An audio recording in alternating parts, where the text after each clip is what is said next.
खराब कर्जाले वित्तीय विवरणहरुमा कस्तो प्रभाव पार्छ भनेर चर्चा गरौँला भनेर मैले यहाँ हजुरहरुसँग कुरा गरेको थिएँ। खराब कर्जा कस्तो हो? बैंक, विकास बैंक, फाइनान्स र लघुवित्त कम्पनीहरूले विशेष गरेर पब्लिक र अन्य क्षेत्रहरूबाट निक्षेप सङ्कलन गरी सो निक्षेपको सबैभन्दा ठुलो हिस्सा ऋण लगानी गर्ने गर्छ। लगानी गरेको ऋण राष्ट्र बैंकले तोकेको समय सीमाभित्र ऋणको सामा ब्याज उठाइसक्नु पर्दछ। समयभित्र ऋण सामा अथवा ब्याज उठाउन नसकेमा सो लगानीलाई राष्ट्र बैंकले खराब कर्जाको रूपमा दर्ता गर्न लगाउँछ। खराब कर्जा केही महिना पुरानो हुन सक्छ, 6 महिना पुरानो हुन सक्छ, सालभर पुराना हुन सक्छन्, धेरै पुरानाहरू खराब कर्जाहरू पनि हुन सक्छन्। राष्ट्र बैंकले कर्जाको भाखा नाकेको म्यादको हिसाब गरेर 1% देखि धेरै प्रतिशतसम्म पनि सामाको बराबर र त्योभन्दा बढीसम्म पनि प्रोभिजन गर्ने नीति नियमहरू जारी गरेको छ। प्रोभिजन कहाँ गरिन्छ? पुरानो वित्तीय विवरण अनुसार स्पष्ट रूपमा कर्जाको कति प्रोभिजन गरिएको छ भनेर प्रोभिजनलाई सञ्चालन नाफाबाट घटाएर देखिन्थ्यो र पुरानो खराब कर्ज उठाउन सफल भए सो रकम राइट ब्याक भएको मान नाफा प्रष्ट रूपमा देखिने गरी जोडिने गरिन्थ्यो। अहिले पनि लघुवित्त कम्पनीहरूको वित्तीय विवरण स्पष्ट रूपमा नाफा नोक्सान हिसाब किताब माथिल्लो भागमा खराब कर्जाको लागि प्रोभिजन भनेर स्पष्ट रूपमा लेखिएको। निर्धन उत्थान लघुवित्तले कति प्रोभिजन गरेको थियो भनेर यहाँ मैले डाटा लिएको छु। दोस्रो त्रैमासिक विवरण यहाँ विशेष गरेर हामीले बुझ्नुपर्ने कुरा के छ भने सम्बन्धित त्रैमासिक कुनै पनि वित्तीय संस्थाले आर्जन गरेको नाफामा खराब कर्जाको माग ज्यादा भएमा सम्बन्धित कम्पनीले ठुलो रकम प्रोभिजन बापत देखाउनु पर्छ, जसको कारणले गर्दाखेरि नाफामा प्रत्यक्ष असर परेर नाफा कम देखिन्छ। यसरी प्रकाशित गरेका विवरण अनुसार जुन कम्पनीले ठुलो मात्रामा प्रोभिजन गरेका छन् तिनको इपिएस कम देखिएको छ। हामीले के बुझ्नुपर्छ भने सम्बन्धित कम्पनीले हाल कमाएको नाफा कम देखिए पनि इपिएस कम देखिए पनि आउने त्रैमासिकहरूमा सो खराब कर्जा उठाउन सकेमा नाफा बढ्छ, इपिएस बढ्छ भन्ने हिसाबले त्यसलाई केही मात्रामा सकारात्मक पनि लिन सकिन्छ।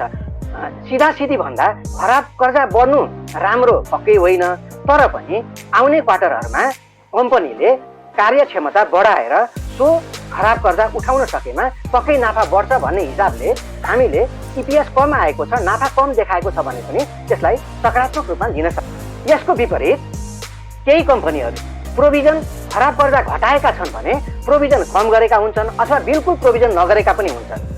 तिनीहरूले राइट ब्याक भनेर ठुलो मात्रा नाफामा सम्बन्धित त्रैमासिकको नाफामा राइट ब्याक भनेर अघिल्ला वर्षका अघिल्ला त्रैमासिकहरूका प्रोभिजनमा राखेका नाफाहरूलाई यो क्वार्टरमा आएर राइट ब्याक गरेर जोडेका इपिएस र यसरी निकालिएका नाफाहरूलाई हामीले सम्बन्धित कम्पनीको सम्बन्धित त्रैमासिकै नाफा हो भनेर विश्वास गर्नु हुँदैन।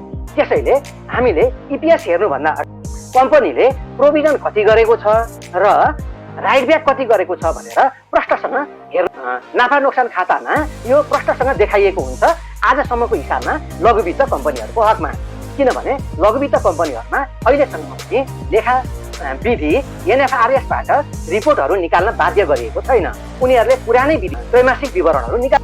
लघुवित्त कम्पनीहरू बाहेक फाइनान्स कम्पनीहरू, विकास बैंकहरू र बैंकहरूलाई भने अघिल्लै वर्षदेखि राष्ट्र बैंकले एनएफआरएस प्रविधिबाट लेखा विवरणहरू प्रकाशित गर्न बाध्य बनाएकाले त्यो एनएफआरएस विधिबाट त्रैमासिक विवरणहरू निकाल्दा अलग्गै प्रोभिजन कति गरेको छ र सम्बन्धित क्वार्टरमा राइट ब्याक कति भयो भनेर अलग अलग हेर्ने सुविधा नयाँ एनएफआरएस सिस्टमले। उदाहरणमा महालक्ष्मी विकास बैंकको एउटा रिपोर्ट हेरौँ त्रैमासिक, तेस्रो त्रैमासिक महालक्ष्मी विकास बैंक तेस्रो त्रैमासिकसम्ममा महालक्ष्मी विकास बैंक 27 करोड 32 लाख रुपियाँ impairment charge reversal for loan and other losses जसरी लघुवित्त कम्पनीहरूले स्पष्ट रूपमा कति प्रोभिजन गरिएको छ र कति राइट ब्याक गरिएको छ भनेर अलग अलग डाटा प्रस्तुत गरेका छन्, नयाँ एनएफआरएस सिस्टम अनुसार त्रैमासिक विवरणहरू निकाल्दा नाफा नोक्सान हिसाब खातामा अलग्गै प्रोभिजन र अलग्गै राइट ब्याक भनेर देखाइँदैन। प्रोभिजन र राइट ब्याकलाई एकमुष्ट रूपमा impairment charge reversal for loan and other losses भनेर एउटै हेडिङमा देखाउने गरिन्छ। यो हेडिङमा कम्पनीको प्रोभिजन भन्दा राइट ब्याक बढी भएमा सो रकमलाई पोस्टभित्र राखिएको हुन्छ। पोस्टभित्र राखिएको रकममा कम्पनीले टोटल अपरेटिङ इन्कमबाट कम्पनीले कमाएको नाफामा यदि कम्पनीको प्रोभिजन भन्दा राइट ब्याक बढी भएको रकम जुन पोस्टमा राखिएको हुन्छ त्यो अपरेटिङ इन्कममा जोडिन्छ, जसले नाफालाई बढाउँछ। यदि प्रोभिजन भन्दा राइट ब्याक बढी छ भने त्यो रकम अपरेटिङ इन्कममा नाफा भनेर जोडिन्छ, यसले समग्र कम्पनीको नाफालाई बढाउँछ। हामीले रिपोर्ट हेर्नु पर्दाखेरि यदि पोस्टभित्र बसेको रकम राइट ब्याक गरेर नाफा बढाएको छ भने सम्बन्धित कम्पनीले यो त्रैमासिकको नाफा भन्दा पनि बढी नाफा अघिल्ला त्रैमासिकहरूमा प्रोभिजन गरेको रकमबाट फिर्ता लिएछ। वास्तविक नाफा भन्दा यो नाफा केही बढिरहेछ र इपिएस हुनुपर्ने भन्दा बढिरहेछ भनेर जान्नुपर्छ। तर यहाँ महालक्ष्मी विकास ब्याङ्कको प्रोभिजन राइट ब्याक भन्दा प्रोभिजन गरेको रकम 27 करोड बढी देखिन्छ। यसरी पोस्ट नभइकन राखेको रकम भनेको यो प्रोभिजन बढी हो भनेर हामीले जान्नु पर्दछ। यसमा अपरेटिङ इन्कमबाट यो प्रोभिजन गरिएको रकम घटाएर बाँकी नाफा देखिन्छ। हामीले के बुझ्नुपर्छ भने यदि इम्पेरिमेन्ट चार्ज भनेर पोस्ट नराखिकन ठुलो रकम राखिएको छ भने यो प्रोभिजन गरिएको रकम हो। आउने पछिल्ला त्रैमासिकहरूमा यो कम्पनीले राइट ब्याक गरेको खण्डमा यसले नाफा बढाउन सक्छ। हाललाई ठुलो प्रोभिजन गर्नु परेको कारणले यो कम्पनीको नाफा केही घट्न गएको छ भनेर यसलाई हामीले सकारात्मक रूपमा बुझ्नुपर्छ। जति नाफा आएको छ, जति इपिएस आएको छ, यसमा यो पोस्टमा नराखेको रकमले नाफा बढाउँछ भनेर यसलाई पोजिटिभमा लिनुपर्छ। तर यसको विपरीत यदि कुनै ब्याङ्क, विकास ब्याङ्क र फाइनान्स कम्पनीको impairment charge reversal for loan and other losses भनेर पोस्टभित्र देखाएको छ भने त्यसलाई हामीले के बुझ्नु पर्दछ भने सम्बन्धित कम्पनीले यो त्रैमासिकमा गरेको प्रोभिजन धेरै कम रहेछ र राइट ब्याक अघिल्ला क्वार्टरहरूमा गरेको प्रोभिजन फिर्ता धेरै ल्याएर वास्तविक नाफा भन्दा धेरै नाफा देखाएछ।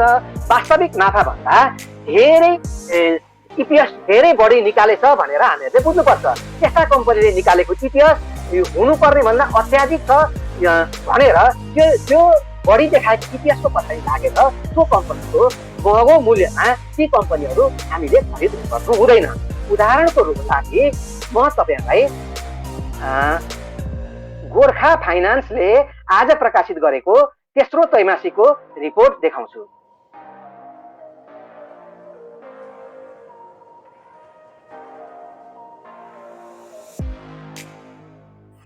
गोर्खा फाइनान्सले तेस्रो त्रैमासिकमा प्रकाशित गरेको रिपोर्ट अनुसार उसले अघिल्लो वर्षको तेस्रो त्रैमासिकमा 70 करोड ब्याज आम्दानी गरेको थियो। यो त्रैमासिकमा 60 करोड मात्रै उसले ब्याज आम्दानी गर्न सक्यो। कम्पनीको रिपोर्टमा अघिल्लो वर्षभन्दा ब्याज आम्दानी बढ्नु राम्रो हो। कम्पनीको त्रैमासिक रिपोर्टमा अघिल्लो वर्षभन्दा ब्याज आम्दानी हट्नु नराम्रो हो। कम्पनीले अघिल्लो वर्ष 70 करोड ब्याज आम्दानी गरेकोमा यो वर्षको तेस्रो त्रैमासिकमा 60 करोड मात्रै ब्याज आम्दानी गर्न सक्यो। त्यसलाई नराम्रो भनेर गर्नुपर्छ। अर्कोतर्फ कम्पनीले अघिल्लो वर्ष 45 करोड ब्याज भुक्तानी गरेको थियो। त्यसको विपरीत यो वर्ष कम्पनीले 38 करोड ब्याज भुक्तानी गर्यो। ब्याज भुक्तानी गरेको रकम कम हुनुलाई राम्रो मान्नुपर्छ। ब्याज भुक्तानी गरेको रकम बढी भयो भने नराम्रो मान्नुपर्छ। यस हिसाबले अघिल्लो वर्ष गोर्खा फाइनान्सले 25 करोड रुपियाँ नेट इन्ट्रेस्ट इन्कम आर्जन गरेको थियो। यो वर्ष कम्पनीले 22 करोड 79 लाख रुपियाँ मात्रै नेट इन्ट्रेस्ट इन्कम आर्जन गर्न सक्यो। गोर्खा फाइनान्सले अघिल्लो वर्ष व्यापार गरेर जति खुद ब्याज आम्दानी गर्न सकेको थियो त्यो भन्दा यो वर्ष झन्डै 3 करोड रुपियाँ कम मात्रै ब्याज आम्दानी गर्न सक्यो। यसको विपरीत कम्पनीले यो वर्ष 9,42,00,000 रुपियाँ बराबरको अदर अपरेटिङ इन्कम भनेर आय देखाएको छ। यो आय भनेको गोर्खा फाइनान्सले सायद हुनुपर्छ कुनै माइक्रो फाइनान्सको प्रोमोटर सेयर थियो। अस्ति भर्खरै फागुनतिर गोर्खा फाइनान्सले त्यो प्रोमोटर सेयरलाई 930-35 को आसपासमा 100 रुपियाँको लागतको सेयरलाई 930-35 आसपासमा बिक्री गरेर कमाएको नाफा यो 9,42,00,000 रुपियाँ छ। र योदेखि मुनि यहाँ हेर्नु होला तपाईहरुले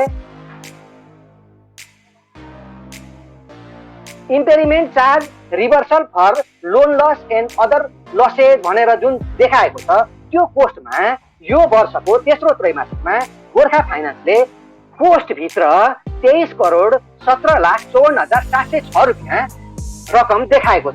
पोस्टभित्र देखाउनुको मतलब गोर्खा फाइनान्सले यो त्रैमासिकमा जति रकम प्रोभिजन गर्नु परेको हो त्यो प्रोभिजन गर्नु परेको रकम भन्दा अघिल्लो वर्ष अघिल्ला क्वार्टरहरुमा प्रोभिजन गरेको रकम राइट ब्याक गरेर धेरै रकम ल्याएको छ।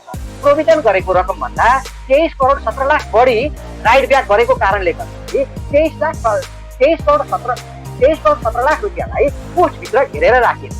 यसमा के बुझ्नुपर्छ भने यो 23,17,00,000 रुपियाँले वास्तविक कम्पनीको यो त्रैमासिकको नाफा भन्दा बढी नाफा अघिल्ला वर्षहरूको अघिल्ला क्वार्टरहरूको नाफा यो क्वार्टरमा आएर जोडिएर यसले नाफा बढायो र यसले इपिएस बढायो भनेर हामीले मूल्याङ्कन गर्नुपर्छ। आज गोर्खा फाइनान्सले 42 इपिएस निकाल्दैमा 42 इपिएस गोर्खा फाइनान्सको यो वर्षको यी 3 त्रैमासिकको कमाई होइन।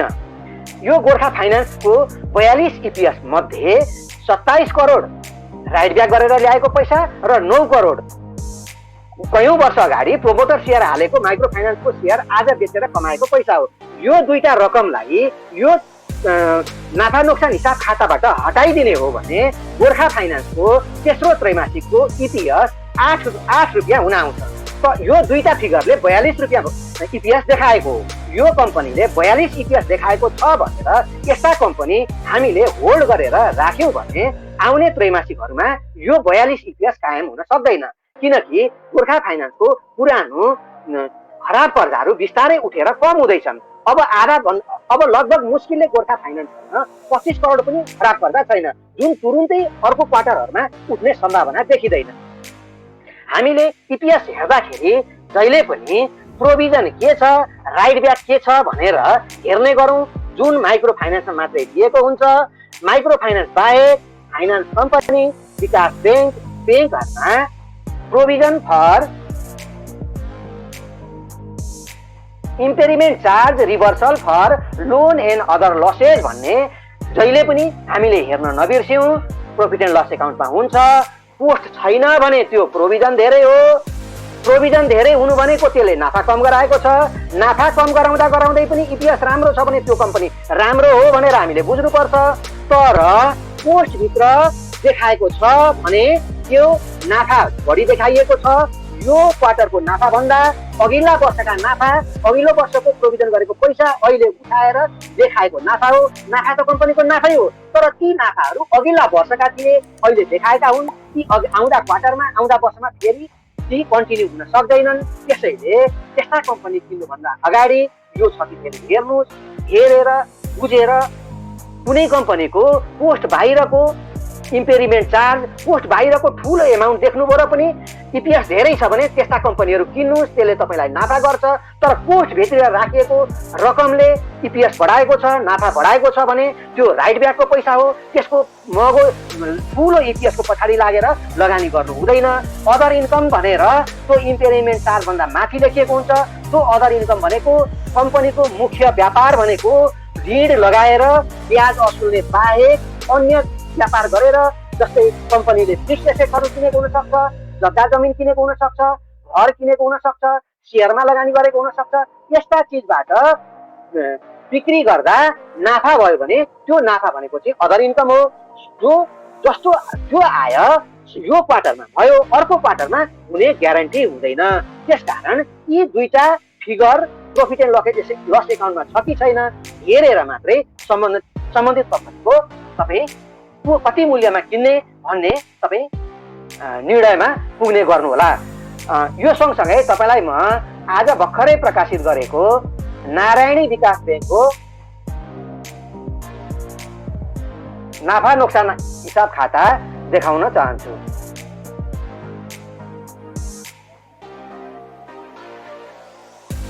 नारायणी विकास ब्याङ्क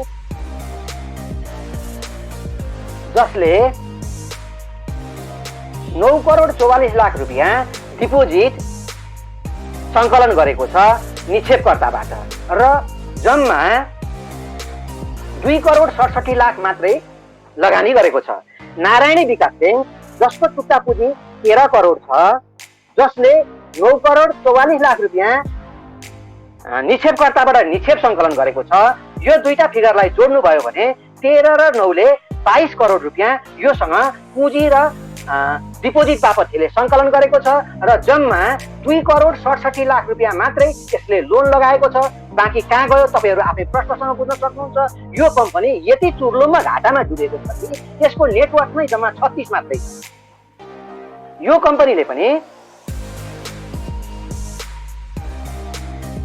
कम्पनीले मुख्य निक्षेप सङ्कलन गरेर ब्याजमा लगाएको पैसा यो त्रैमासिक सम्ममा 9,69,000, 13 करोड पुँजी भएको कम्पनी, 9 करोड निक्षेप सङ्कलन गरेको कम्पनीले जम्मा 2,67,00,000 रुपियाँ लोन लगाएको छ। अरू पैसा छैन, हावामा हराइसक्यो। त्यस्तो कम्पनीले मुख्य व्यापार ब्याजमा लगाएर 9,69,000 रुपियाँ आम्दानी गरेको छ, ब्याज आम्दानी, र 17,55,000 रुपियाँ ब्याज खर्च छ।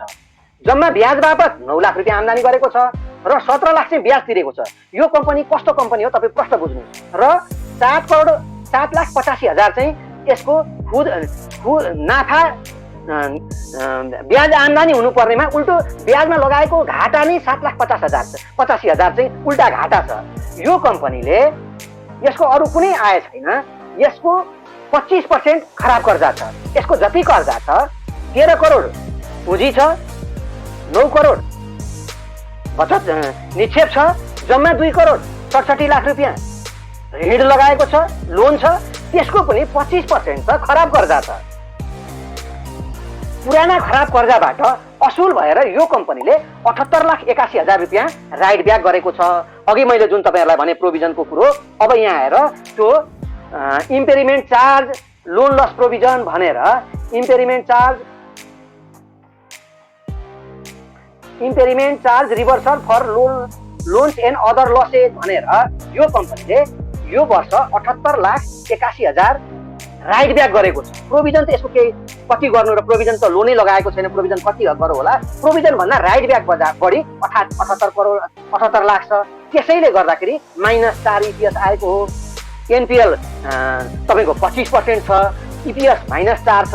यस्ता कम्पनीले 200%, 300% राइट दिन्छ भनेर 36 नेटवर्क भएको कम्पनी, यस्तो कम्पनीमा तपाईँले लगानी गर्नुभयो भने आज बुल बजार हुँदा त 500 रुपियाँ मूल्य होला। यो 200% राइट आयो र यो राइट भरिसकेपछि तपाईँहरूले बेच्ने मूल्य भनेको आउने 1.5-2 वर्ष पछाडि यसको मूल्य 100 रुपियाँ भन्दा तल जान्छ। विचार गरेर यस्ता कम्पनीहरूमा लगानी गर्नुहोस्। यी कुराहरू हेर्नुहोस्। प्रोभिजन, खराब कर्जा बापत प्रोभिजन भन्ने कुरा तपाईँहरूले ध्यान दिएर हेर्नुहोला। माइक्रो फाइनेन्समा प्रोभिजन र राइट ब्याक अलग अलग हुन्छ। फाइनान्स, विकास ब्याङ्क र ब्याङ्कहरूमा impairment charge reversal for loans and other losses भनेर दिएको हुन्छ। पोस्टभित्र राखेको राइट ब्याक हो।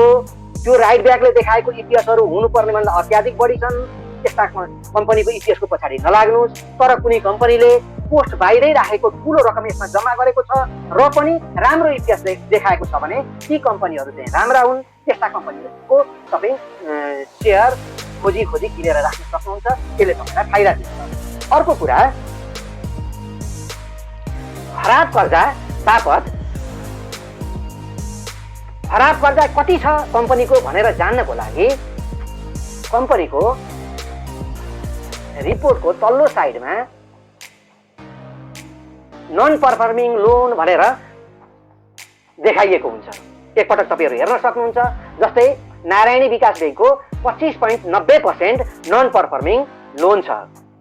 जम्मा लगाएको लोन जति हो त्यो लोनको 25% लोन नारायणी विकास ब्याङ्कको एनपिएल हो, नन पर्फर्मिङ लोन हो, खराब कर्जा हो।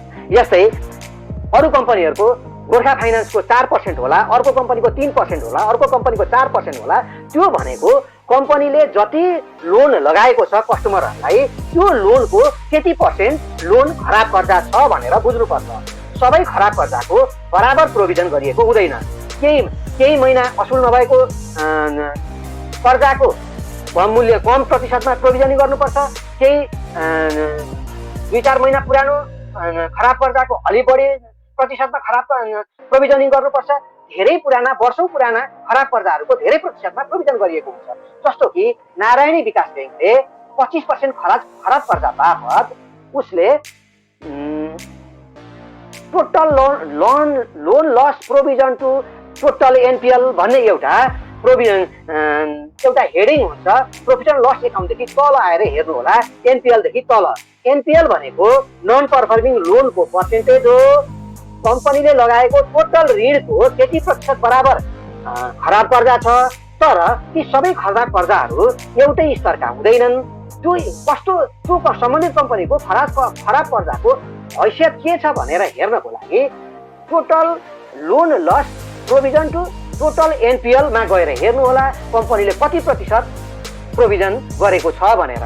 जस्तो कि नारायणी विकास ब्याङ्कले 95% प्रोभिजन गरेको छ भनेको मतलब यसको खराब कर्जा खराब छ। त्यसैले खराब केही कम्पनीहरू तपाईँ हेर्नुहोस्, माइक्रो फाइनेन्सहरू केही हेर्नुहोस्, कुनै कम्पनीहरूको 100% भन्दा पनि बढी प्रोभिजनिङ गरिएको हुन्छ, कुनै कम्पनीको 150% पनि प्रोभिजनिङ गरिएको हुन्छ, कुनै कम्पनीहरूको मात्रै 25-30% पनि प्रोभिजनिङ गरिएको हुन्छ। किन भन्दाखेरि जुन कम्पनीले 25-30% मात्रै एनपिएल बापत प्रोभिजनिङ गरेका छन् ती कम्पनीहरूको खराब कर्जा धेरै पुरानो होइन है भनेर बुझ्नुपर्छ।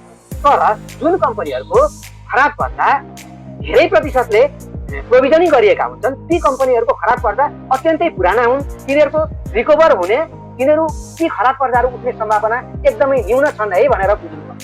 जस्तो कि म फेरि तपाईँहरूलाई गोर्खा फाइनान्सको खराब कर्जा देखाउँछु।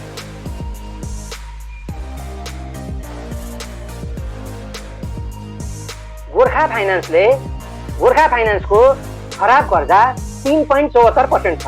गोर्खा फाइनान्सको कुल लोन लगभग 6 अर्ब रुपियाँ छ। 6 अर्ब रुपियाँ मध्ये 3.74% कर्जा खराब कर्जा हो। यसको मतलब 6 अर्बको 3.74% लोन खराब कर्जा हो। त्यो खराब कर्जा बापत गोर्खा फाइनान्सले कति प्रोभिजनिङ गरिएको छ भनेर हेर्नको लागि नन पर्फर्मिङ लोन एनपिएल भन्दा मुनि total loan loss provision to total NPL भनेर देखाएको छ। त्यसमा 123.97% प्रोभिजनिङ गरिएको छ। 123.97% प्रोभिजनिङ गर्नुको मतलब गोर्खा फाइनान्सले उठाउनु पर्ने खराब कर्जा आजको दिनमा जुन 3.74% कर्जा छ त्यो कर्जा अत्यन्तै पुरानो कर्जा हो, अत्यन्तै पुरानो खराब कर्जा हो। त्यही पुरानो भएको कारणले गर्दा उसले 123 लगभग 124% खराब कर्जा भन्दा पनि बढी प्रोभिजनिङ गर्नु परेको छ। किन भन्दाखेरि यो अत्यन्तै पुरानो डुबेको पैसा हो, खराब कर्जा हो। त्यसैले हामीले यो 3-4वटा बुदालाई तपाईँहरूले राम्ररी हेर्नु होला। एउटा छ खराब कर्जा। एउटा खराब कर्जा किन हुन्छ? समयमा सानो ब्याज असुल गर्न नसकेर खराब कर्जा हुन्छ। सानो ब्याज समयमा असुल नगरेर खराब कर्जा हुँदा त्यो बापत कम्पनीले नन पर्फर्मिङ लोन्स भनेर एनपिएल देखाउनु पर्छ। त्यो एनपिएल बापत ती खराब कर्जाहरू कति पुराना हुन् त्यो हिसाबमा प्रोभिजन गर्नुपर्छ।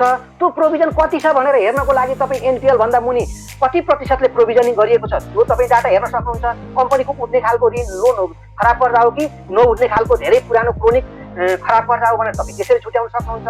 र सरसर्ती त्यसले नाफा नोक्सानमा के असर पार्यो भनेर हेर्नको लागि माइक्रो फाइनान्स भए प्रोभिजन बढी कि राइट ब्याक बढी, प्रष्ट दुईटा फिगर छन् तपाईँ ताज्न सक्नुहुन्छ। राइट ब्याक बढी भएको इपिएस झुटा इपिएस हो, त्यसले नाफा बढी देखाएको छ। प्रोभिजन बढी भएको इपिएस हुनुपर्ने भन्दा कम हो, त्यो कम छ त्यो बढी हुनुपर्ने भनेर बुझ्नुपर्छ।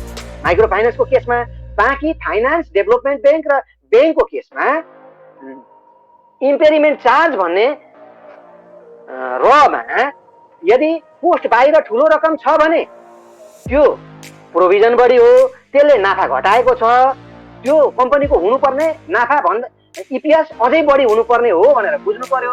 होइन कोषभित्र राखिएको छ भने त्यो राइट ब्याक ज्यादा हो, त्यसले कम्पनीको हुनुपर्ने नाफा भन्दा धेरै नाफा बढाएको छ, हुनुपर्ने इपिएस भन्दा धेरै इपिएस बढाएको छ। यी तीन-चारवटा कुराहरू तपाईँ हेर्नु होला। Provision, write back, impairment charge, NPL र total loan loss provision to NPL, यति कुराहरू हेर्नु होला र मात्रै वित्तीय विवरणमा देखाएको इपिएस सही छ छैन, हुनुपर्ने भन्दा कम हो कि हुनुपर्ने भन्दा ज्यादा हो कि तपाईँले हेर्नु होला। यही हिसाबमा कम्पनीलाई मूल्याङ्कन गरेर सम्बन्धित कम्पनीलाई कति तिर्दा हुन्छ हेरेर बुझेर रिपोर्टहरू अध्ययन गरेर मात्रै लगानी गर्नुहोला। यति भन्दै आज म बिदा हुन चाहन्छु।